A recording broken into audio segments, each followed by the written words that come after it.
Halo semuanya, pada video kali ini aku ingin membahas Harimau Malaya menjelang laga persahabatan FIFA melawan Cape Verde. Dua pemain utama, Dion Kuls dan juga John Irazabal, dipastikan tidak bisa tampil di laga pertama melawan Cape Verde.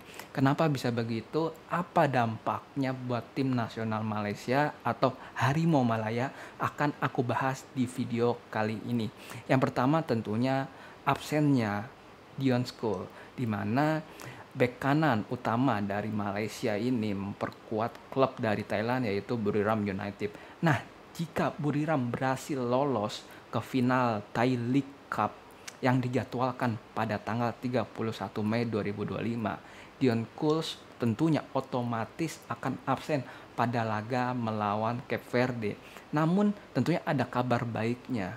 Jika final selesai, Dions bisa untuk menyusul rekan-rekannya untuk bergabung ke skuad Harimau Malaya dan bermain di laga tertutup melawan Cape Verde yang dilaksanakan pada tanggal 3 Juni 2025. Serta dia bisa tampil memperkuat Harimau Malaya dalam menghadapi Vietnam dalam kualifikasi Piala Asia 2027.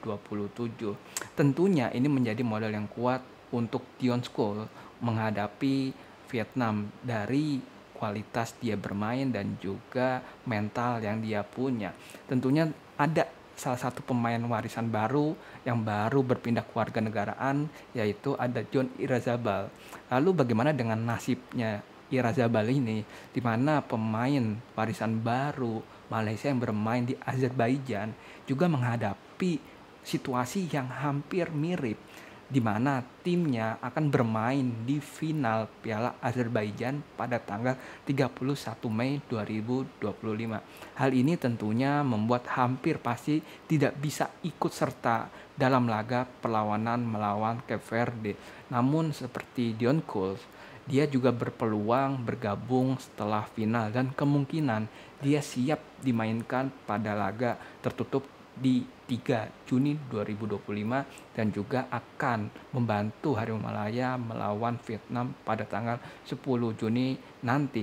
Tapi sekali lagi bahwa kita tahu bahwa John Irazabal ini bermain di partai final. Tentunya stamina dia pun berkurang banyak karena dia mengeluarkan 100% kemampuannya, staminanya dalam laga final tersebut.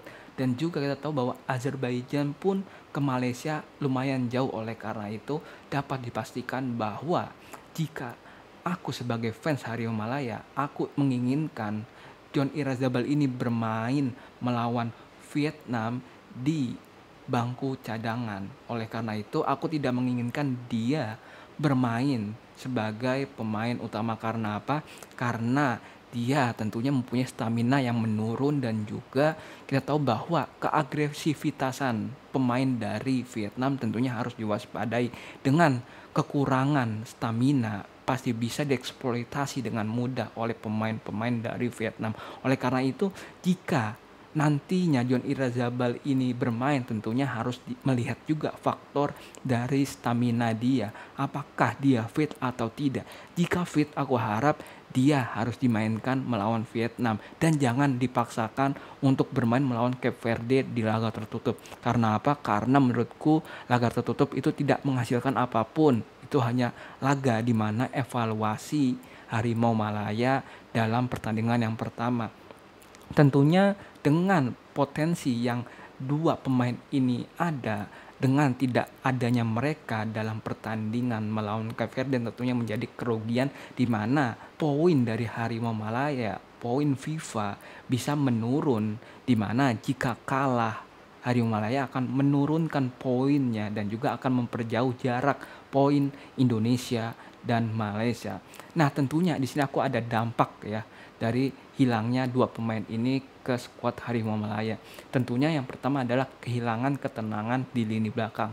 John Irazabal dan Dion School adalah pemain sayap di lini belakang.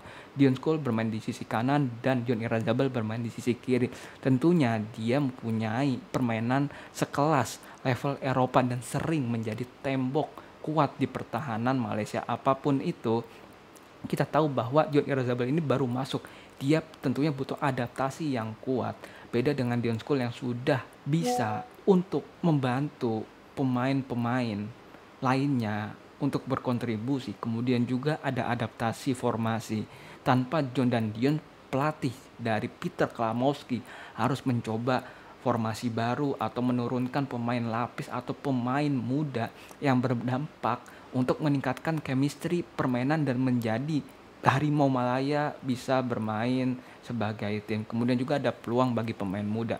Aku harap sih ada pemain muda yang akan bermain dan tidak mengandalkan Corbin On lagi. Karena apa?